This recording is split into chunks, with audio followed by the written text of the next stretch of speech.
Have you ever tried to make an argument and somebody tried to argue against you, but instead of actually addressing your argument, they started to really distort what you were trying to say? Hi, my name is Brian Apavu. I am a neurologist with an interest in philosophy, the mind, and living the examined life. And today I want to talk about logical fallacies with a focus on those where the argument is distorted. Argument distortion is very popular in the modern age. We see it a lot in political debate, in political commentary, and in late night comedy. It is prevalent all around us, and it is a very interesting phenomenon because it seems to invigorate a lot of us. It seems to energize a large base of people that we know, including ourselves.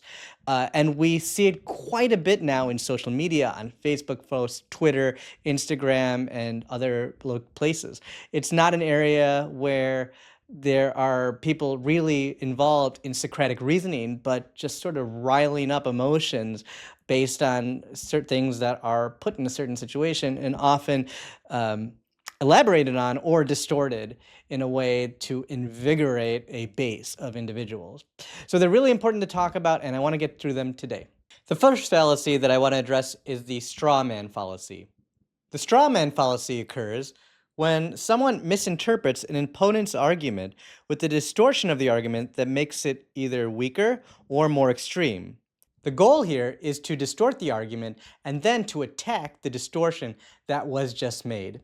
There are classic phrases that often start in straw man arguments, and they're really helpful to point out and look for when you identify when somebody is trying to do this.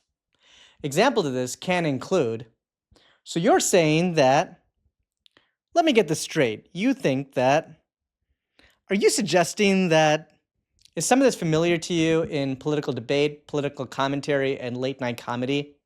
If you ever watched the Colbert Report on Comedy Central back in the day when Stephen Colbert's career was just getting started, you would have seen that a lot of his interviews with other individuals included tons and tons and tons of straw man arguments. Now, he was a comedian, and early on in his career, you can find some of this stuff kind of funny, but what ends up happening in late night sketch comedy and a lot of it where politics is heavily involved is that it ends up riling up the base and invigorating and inspiring the base of those individuals where they have a similar political connection. And therefore, it ends up being kind of acceptable to do this more and more often and to sort of shame the opponent on the other side rather than addressing the argument itself. Instead, distorting the argument and then making fun of it and then continuing to attack it.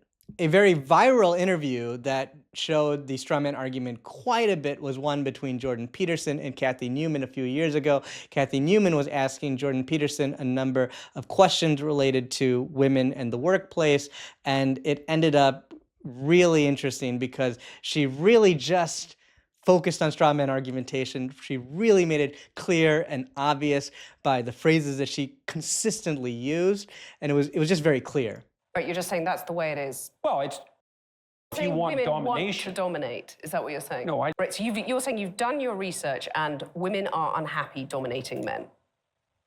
I didn't say they were unhappy dominating men. I said it was a bad long-term solution. But you're saying that makes them unhappy, by and large. I'm saying that no, I'm not saying that. And I actually haven't said that so far. You're saying it makes them miserable. No, So the simple question is, do you believe in equal pay? Well, I made the argument there. It's like it depends on who defines it. So you don't believe in equal pay? No, I'm not saying that at all. So and so does high negative emotion. You're saying that women aren't intelligent enough to run these top companies? No, I didn't say that at all. You said that female traits don't predict success. But I didn't say that intelligence wasn't. I didn't say that intelligence and conscientiousness Well, you were saying that intelligence and conscientiousness traits. by implication are not female traits. No, I mean, that's very dangerous territory. I'm not saying that at all. So I think you can see from this example and these examples of political commentary, political debate, and late night sketch comedy that straw man argumentation is all over the place. And it makes people really, really emotional in either a good or bad direction, and just based on the distortion and the point of view that the person making the argument as well as their opponent are, what positions they're on. So it's really important to identify, and it's also important to recognize whether you are just doing straw man argumentation yourself, because it is manipulative, and we are all prone to do it if we're exposed to it quite a bit. It's just not very honest, and it doesn't really help make the argument or reach a consensus regarding argumentation that we truly should be going after. The next typological fallacy to address is the slippery slope. A slippery slope fallacy occurs when there is a suggestion that taking a specific action will inevitably lead to a series of worsening events, often without a justification. A classical position where this occurs is when somebody tries to make forth the argument that it is appropriate for same-sex marriage to be legal. There are many opponents of same-sex marriage who use the slippery slope fallacy to talk about the potential consequences if same-sex marriage was legal. I'll give you an example. If we are prepared to redefine marriage so that it can suit this latest criteria, and the criteria is that two people who love each other should be able to get married irrespective of their gender, and if they're in a sexual relationship, what is the next step? The next step, quite frankly, is having three people that love each other should be able to enter into a permanent union endorsed by society, or four people, or any other type of relationship that takes place. There are some people who go as far as saying that legalizing same-sex marriage would lead to consequences such as bestiality. We need to identify when this is occurring and take what is addressed, and first look at whether there is anything wrong with the proposition that's being put forward, and then really take a look at what are the issues at hand with the slippery slope, and what are the guardrails in place if there are things put forward in the slippery slope that can be a problem. The next logical fallacy to address is equivocation. Equivocation occurs when a word or phrase is used with different meanings in different parts of an argument, leading to a misleading conclusion. A common term that leads to a lot of equivocation in economic debate is capitalism. Let's use the following as an example. The following premises are put forth. Premise 1. Capitalism is simply the system where individuals are free to trade goods and services without coercion. Premise 2. Under the United States capitalist system, there is an inherent flaw where the rich get richer and the poor get poorer, and corporations are protected when they do bad things. Here, there are inherent issues related to how the word capitalism is used. Now, there are individuals who criticize the United States economic system, and they have really good points. The system that we've had for a number of years has led to an increase in income inequality. We have observed that corporations can be bailed out when they are too big to fail. Inflation over time has diminished the purchasing power of individuals, and that has hurt the poor substantially. But there is an issue when we describe all of these phenomena as capitalism, while also maintaining a definition that capitalism represents the free exchange of goods and services without coercion. In the United States system, money is manipulated by centralized power from the U.S. Treasury Department as well as the United States Federal Reserve. Corporations are organizations and entities that have specific abilities through the government to have liabilities offshot to the taxpayer. If we take all of this in mind, we can see that how we describe the United States economic system and the use of the word capitalism in that situation is not intrinsically and coherently linked to the first definition. So this is a situation where we distort that term. We distort the first premise. The distortion of definitions and the distortion of terms is a real problem. It is a problem of linguistics. It is a problem of logic and linguistics. And the issue ends up coming about so many different ways in our culture and society. You can see this in George Orwell's book, 1984, where there is a statement, "War is peace." If we are to make proper arguments and to have a good, healthy debate and discussion with those around us, we really have to make sure we agree with how we define the terms that we put forward. And we need to be consistent in using those terms accordingly and properly. And if anyone tries to distort terms, then we correct them before we move forward. We really need to define our terms and remain consistent in how we use those terms with each other if we want to overcome the logical fallacy that is equivocation. We need to check how the term is distorted if we want to properly debate someone who is trying to use equivocation to distort what you are trying to say. Next, let's talk about false dichotomy. The false dichotomy, otherwise known as the false dilemma, occurs when an argument presents two options, as if they are the only possibilities that exist when, in fact, others exist. False dichotomy seems to be a very big problem in the United States, as well as across many countries in the modern world when it comes to politics. If you look at the United States, as well as most modern countries, you seem to only find two main political parties.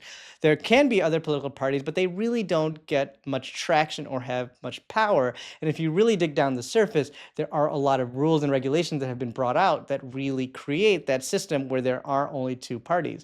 In these sort of situations, things are presented as an us versus them.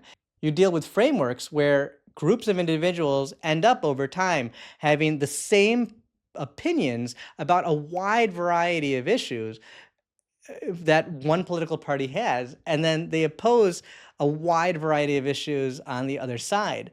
And if you look at all of these different issues, they are not all coherently coalesced. There are many, many examples of false dichotomies, but the one I want to present to you is one made famous by George W. Bush when he famously said after 9/11, "Every nation in every region now has a decision to make.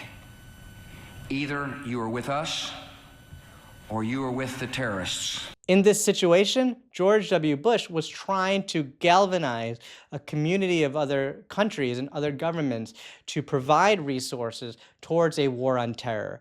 He was trying to galvanize militaries across the world to help him go after the terrorists, as well as many other things that happened besides going after the terrorists, including the occupation of Afghanistan and eventually the occupation of Iraq and the war in Iraq.